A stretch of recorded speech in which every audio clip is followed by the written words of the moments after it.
Hello, everyone, and welcome to another episode of the Marine Conservation Happy Hour podcast. And I'm your host today, Dr. Kraken McCrack, and I'm joined by Amanda Leland, who's the Executive Director of the Environmental Defense Fund. How are you doing? I'm great. Thank you for having me. And you're not that far away from me over there in Maryland. Do you still have snow? It's absolutely freezing over here, the other side of Washington, D.C. Well, the snow seems to have been overtaken by the rain, but it is frigid out there. It's cold and damp. So roll on spring, roll on spring. Exactly. So you are working with the Environmental Defense Fund. Now, I've seen quite a few campaigns that EDF have been doing over the years, and you seem to be pretty effective. So could you give us a couple of examples of some of the projects that EDF is involved in at the moment? Yeah. So, for those of you out there who don't know EDF, we are an international environmental organization. And we focus where we think we can make a significant difference, move like on a big global problem. So one of the areas that we're highly focused these days is addressing methane pollution. Methane is responsible for much of the warming we're experiencing today. And in particular, in the oil and gas sector, a lot of it is leaking through infrastructure. It's being flared at producer sites, and it's possible to reduce these emissions at little to no cost. And so it's critically important for humanity, it's critically important for the future of the planet, and it can practically be achieved. So we do a lot on reducing methane emissions to help move the needle on climate change. That's one area where we're focused. Another that I hope we get to talk about today on this podcast is our work recovering fisheries. And that has been an area that has been very successful over the last 20 years, and a global effort now underway to recover wild fish stocks. And the story of the United States shines bright to the rest of the world about how it can be done successfully and in partnership with fishing communities. So in terms of methane production, we've mentioned before in this podcast about the role that agriculture also plays in methane and the famous cows passing gas and so forth. Yeah, the burps. Yeah. I talk a lot about cow burps.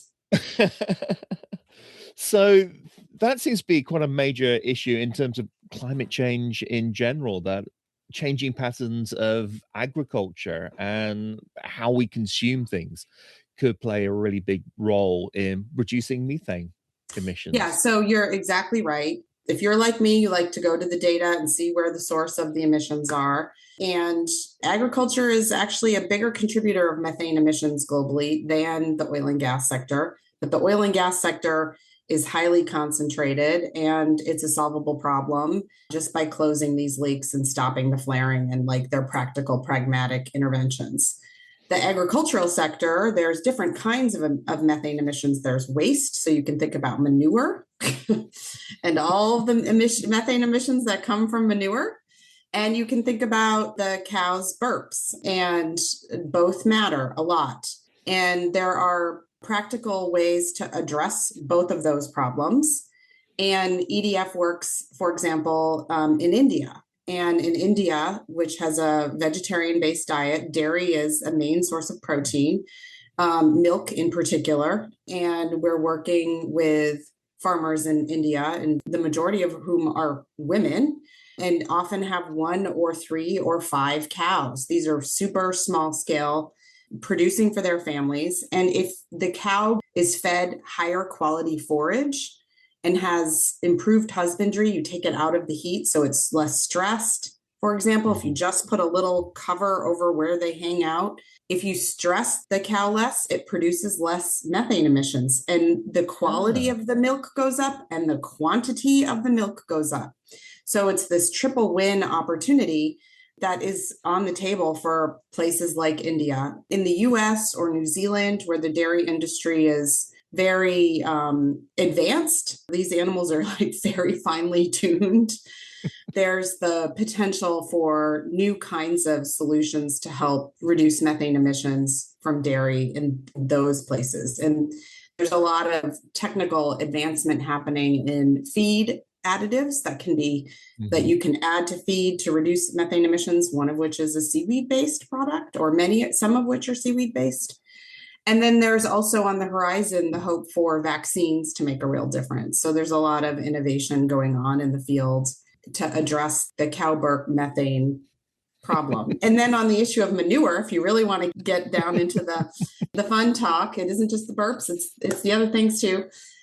There's ways for farms to bring the manure into these digesters, and the digesters then address the methane emissions and sometimes can convert it to gas that can be used on farm as an energy source. So it's sort of more of it has a strategy of on farm energy production. Yeah, I was hoping you would bring up the whole feeding cows on seaweed as a way of sort of linking in the marine biology to more sustainable agriculture. Now, fisheries management, again, as you mentioned, is another big campaign for EDF. So could you explain some of the projects that you have related to fisheries that are going on at the moment? Yeah, so EDF has been focused on fisheries for a couple decades. I started at EDF almost 22 years ago now, and I started at the early stages of our sort of growing fisheries portfolio. And the strategy that we engage is to work directly with fishermen, fishing communities, and seafood businesses to build management systems that are going to work for them and work for ensuring that there are more fish in the ocean.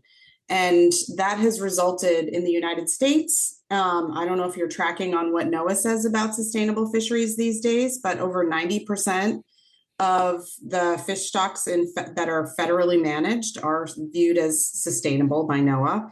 And the Marine Stewardship Council, just in the last couple of weeks, also has labeled the vast majority of fisheries in the United States as sustainable. So it's gone through a third-party review process. And that really is the result of a lot of work by a lot of people over a long time, a lot of work. But fundamentally, it's about empowering fishermen to be good stewards of fishery resources.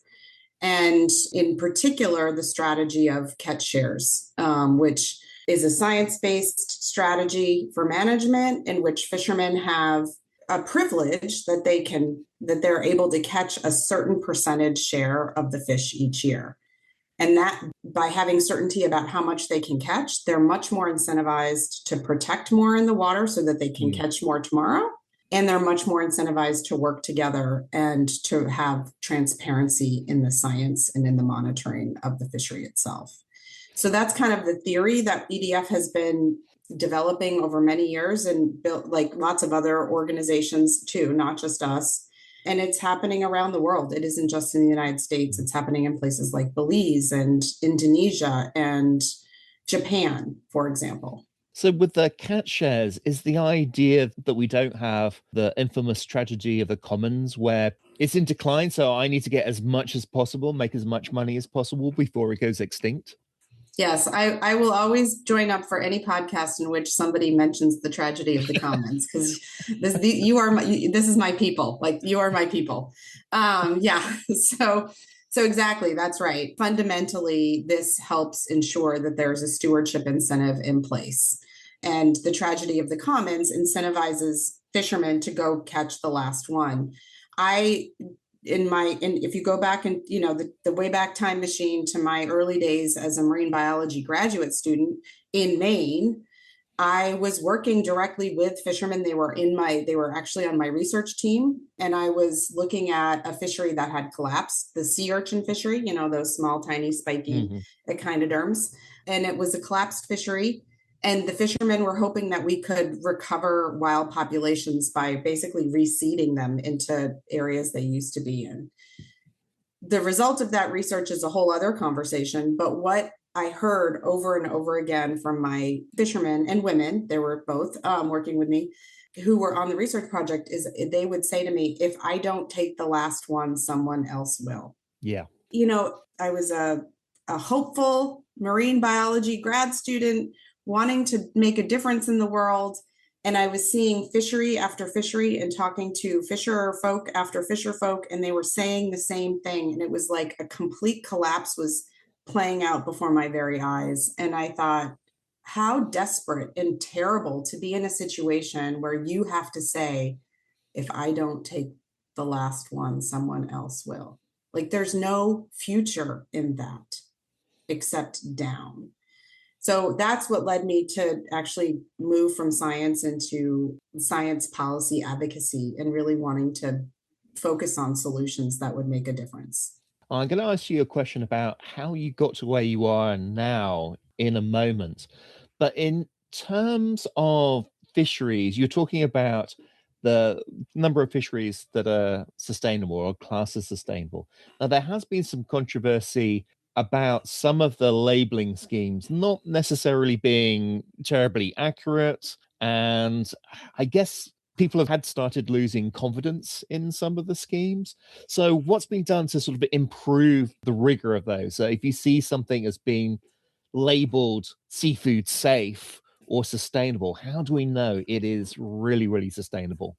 Yeah, so I mean, this is not a problem unique to fisheries, frankly. Like every natural resource management where there's, or even carbon accounting, like where there's a strategy for carbon markets, for example, there's a strategy for a voluntary approach.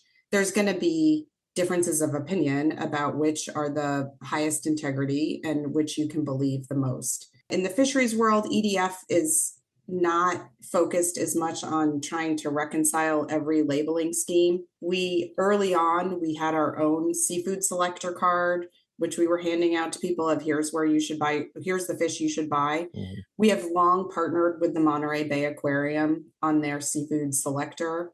We also partner with the Marine Stewardship Council. I think from my perspective, what's most important is that we're seeing a trend in which more and more fisheries are getting certified or deemed sustainable by these various different methods than trying to like be overly focused on, or from our perspective, focused on how to reconcile each one. I think it's really confusing to anybody, including like even my husband is a marine scientist still. He's a professor, like, and even the two of us, we struggle like which fish to buy. And what I think the main message I hope people in the world, and this is maybe your audience is highly sophisticated about these things, but for everybody else out there who's a consumer and relates to fisheries through what they buy at the seafood counter or they go to their local fishmonger to get, I think it is fair to say that American seafood at this point is in a much better place than it was ever before, like in the recent past, in the last 30 years. And I think that's a good thing. Like people should feel good about going and buying local seafood from their local fishmonger and doing it more and more because it's typically much lower from a climate perspective, like climate impact perspective. So it has a lot of benefits, and I think it's a real shift. Now, I said I was going to ask you about how you got to where you are. You obviously started off doing marine biology and spiky invertebrates and so forth. So how did you end up becoming the executive director of an NGO? Yeah, I mean, I've never been a person focused on what my title would be or like what actually my job would be. I'm really impact driven. I want to make the biggest difference. I'm only on this planet for a certain amount of time, and I'm a problem solver. Anyway, how did I get here? Like anybody, it was nonlinear, and I took some chances. And I always advise, the younger people coming up, like jobs and careers are not meant to be always logical. They do different things and try different things because you'll find out what you really get excited about. But I've been a marine mammal zookeeper. I've been a marine educator. I've been working with fishermen and community. From graduate school, I became a Sea Grant Fellow. You might have a bunch of Sea Grant Fellows who are in your audience. And I worked on Capitol Hill. So I had one of the coveted legislative fellowships, which really exposed me to how the world works and how government works. And I worked at the time for the member of Congress who was the biggest ocean advocate. So it was like this incredible opportunity where my boss wanted to do all the big things, and I could sort of get access to the most educated and inspiring people because they wanted to be helpful too. And that was a real privilege. It was a real privilege. And that, I think, propelled me to take a step into the NGO world. And so I've been at EDF for almost 22 years. I never thought I'd be anywhere this long, but I've had probably 9 different jobs, and I've had people who saw in me over time that I could step into the next job. And I never really imagined that for myself, which is, I don't know, I think that's probably not that's not a good thing I should be sharing, but I never really imagined that for myself. Somebody else imagined it for me. And over time, I have moved from being a junior advocate in the DC office to running an organization around the world. And I'm really excited about that. My job is never the same from one day to the next. So what sort of skills have you built up you think that are very important for the role that you're in? If someone's out there listening thinking, I'd really like to run an NGO, what sort of training, what sort of experiences, career advice? Yeah, so career advice. Well, I do think people should take opportunities that come to them. Again, this gets to my point about things are not always linear. Like sometimes you got to take a leap, and you know what? It's not permanent. Life, like you can make changes in your career. You don't have to live with it forever. So I think taking opportunities when they come across the transom is really important.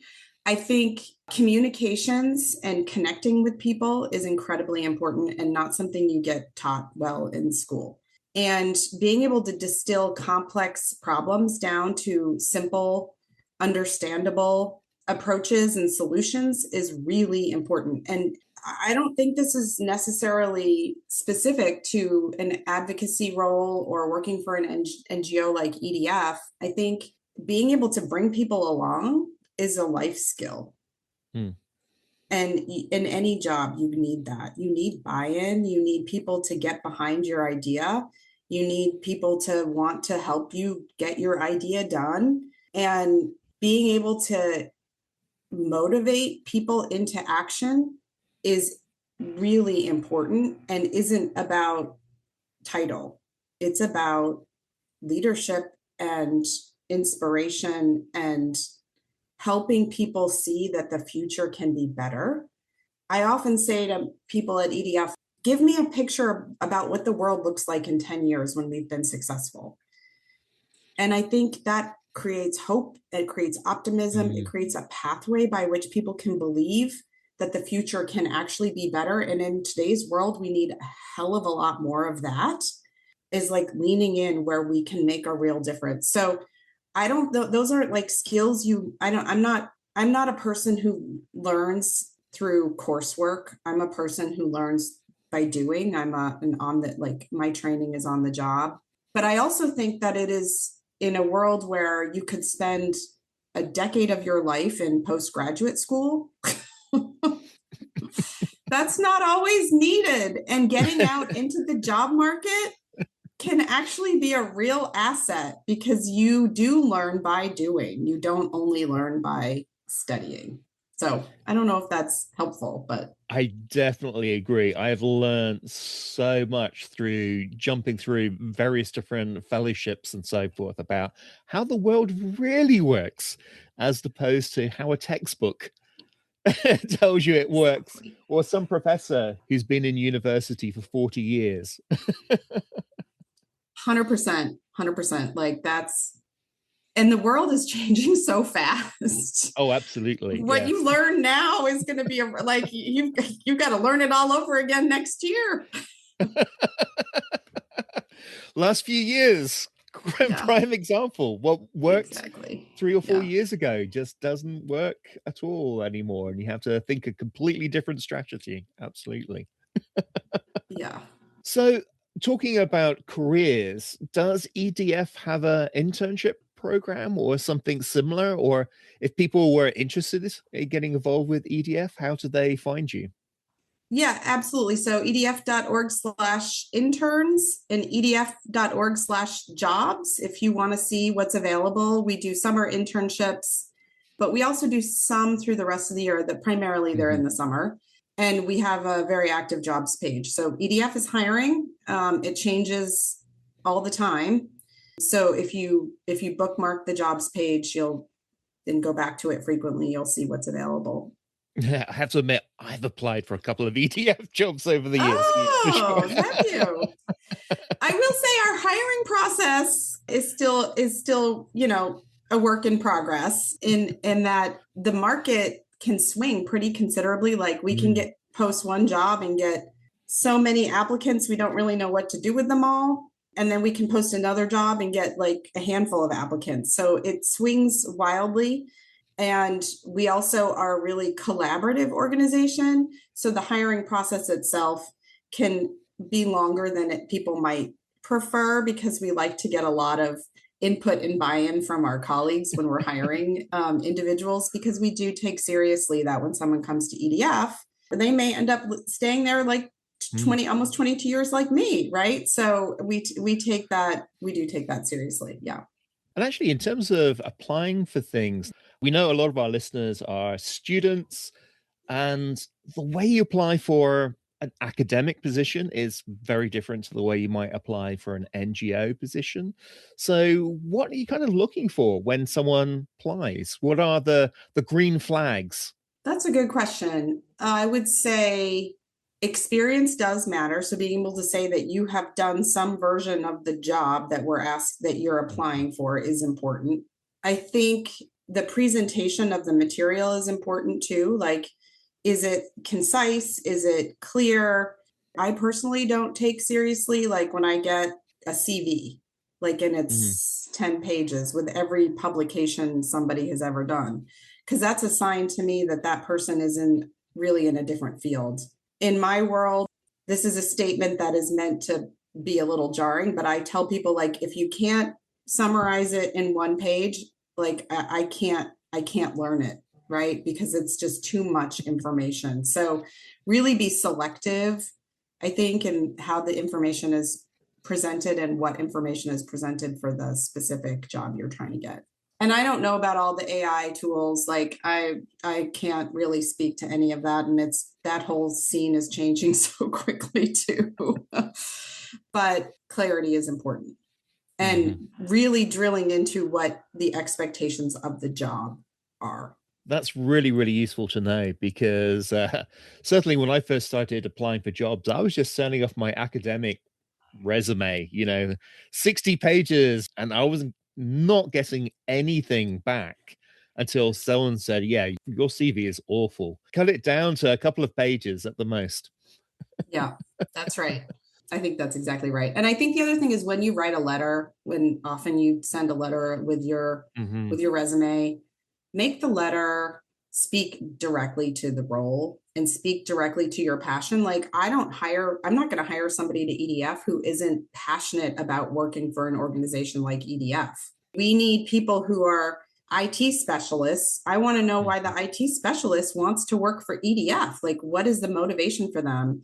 Because they could work anywhere else. It's a little different for our mission staff or the staff delivering on our mission work, because it's hard. It's like typically they're coming to that job because they have all this direct experience for that specific project, whether it's science or working with corporate partners on environmental issues. But in any event, I think it's really important for an organization that's mission driven for the applicant to really tap into what draws them to that organization. That's really good to know, because again, very often you don't hear that advice coming from an academic background, because that's not something you do.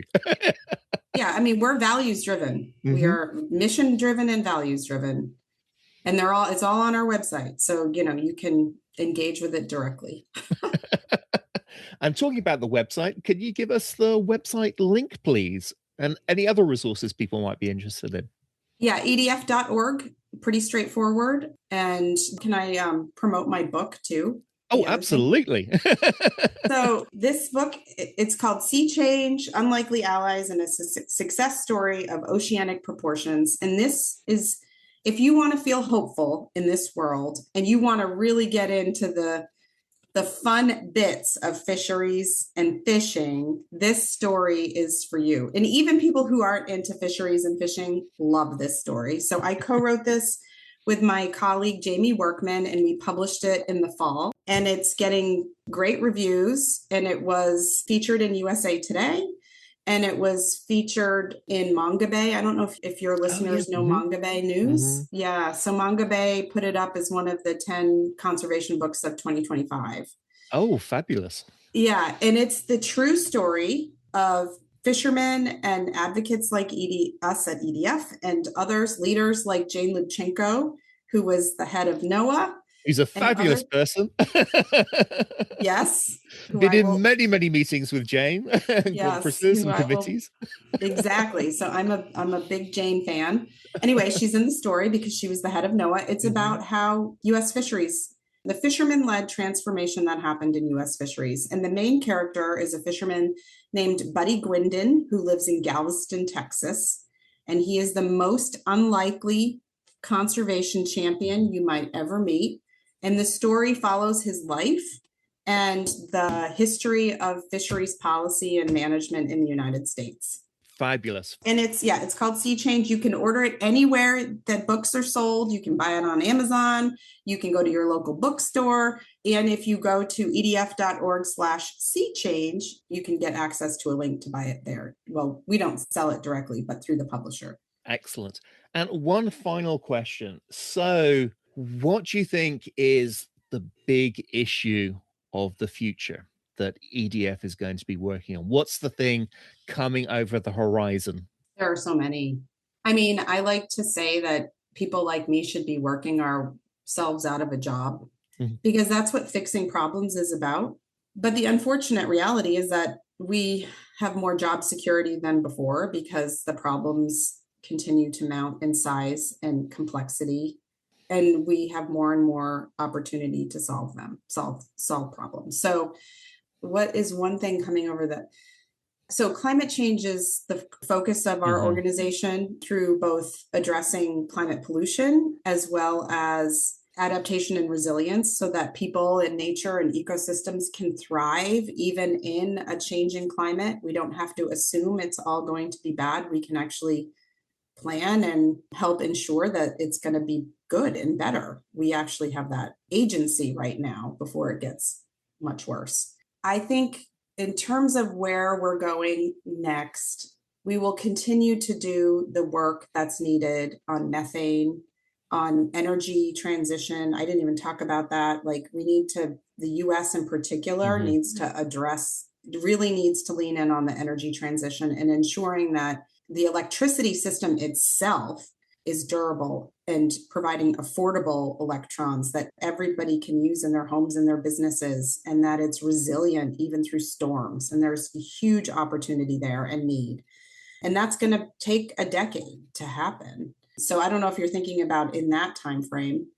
But then there's also opportunities, and for your more ocean-focused audience, there's opportunities to think about the oceans as another pathway as another climate solution pathway. It already is, the biggest in the world. It's already doing the bulk of the hard work. Yes, exactly. I always remind people that it should be called Planet Ocean, not Planet Earth. It's doing the bulk of the hard work on climate change, but there's probably more opportunity there. And I think as the world gets further and further into the challenges of climate change, more and more of these kinds of solutions are going to be needed to avert the worst disastrous outcomes. So I don't want to really end on a dour note because the future it's hard to see into these days. We're every day, like every morning, I feel like a whole decade has passed since the day before. I think because things are changing so much. But I think the one thing we can expect is that level of change and chaos is going to continue. So what we need to do and what we can do as communities, as leaders, as thoughtful people, is help bring as much resilience into the system as possible. By that, I mean institutions and relationships, like people relationships actually matter. Bring those in a way that will help us buffer these really big ups and downs that we feel all the time. Absolutely. And we're definitely feeling a bit upsy and downsy at the moment. Yes. Yeah, for sure. Well, thank you very much, Amanda. There's a great comment to finish it up on. And again, go to edf.org to find out more about the organization, find out about careers opportunities. And thank you very much, Marine Conservation Happy Hour crew, for tuning in.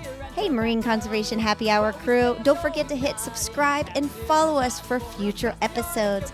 And also, refer us. We'd love it. We would also like to hear from you, so please contact us on social media, or you can email us about a topic that you're interested in hearing about. If you're interested in sponsoring this podcast, or you would like us to come visit your science facility and do a live episode, email us at info@absolutelysmashingllc.com. This podcast was edited and produced by Absolutely Smashing. The music is produced by Jolly Shore Leave. Thank you again for listening, and we couldn't do this without you. Thank you so much for being part of the Marine Conservation Happy Hour crew.